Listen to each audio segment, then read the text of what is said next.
এক ম্যাচ ভালো খেললে পরে 3 ম্যাচ রান নেই বাংলাদেশ ক্রিকেটে এই কথাটি দীর্ঘকাল ধরেই প্রচলিত। নিউজিল্যান্ডের বিপক্ষে চলমান টি-20 সিরিজেও সেই একই চিত্রের পুনরাবৃত্তি দেখা গেল। প্রথম ম্যাচে দুর্দান্ত জয়ের পর শেষ ম্যাচে এসে ব্যাটিং ইউনিটের এমন অসহায় আত্মসমর্পণ আবারও প্রশ্ন তুলে দিয়েছে বাংলাদেশের ব্যাটাররা ধারাবাহিক হবে কবে।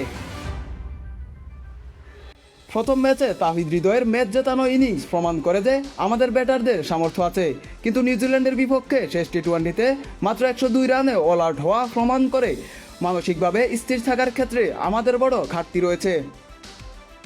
মিরপুরের উইকেটে যেখানে কিছুটা সময় নিয়ে থিতু হওয়ার প্রয়োজন ছিল, সেখানে নিয়মিত বিরতিতে উইকেট হারানো দলের ব্যাটিং মেরুদণ্ড ভেঙে দিচ্ছে।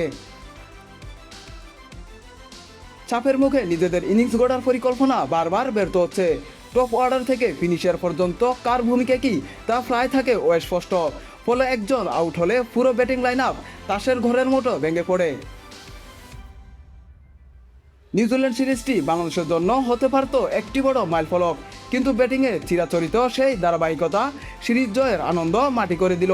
ভক্তদের প্রশ্ন, কবে দেখা যেতে পারে একটি স্থিতিশীল ব্যাটিং লাইন আপ? উত্তরটি এখন কেবল ক্রিকেটারদের ব্যাটেই সীমাবদ্ধ।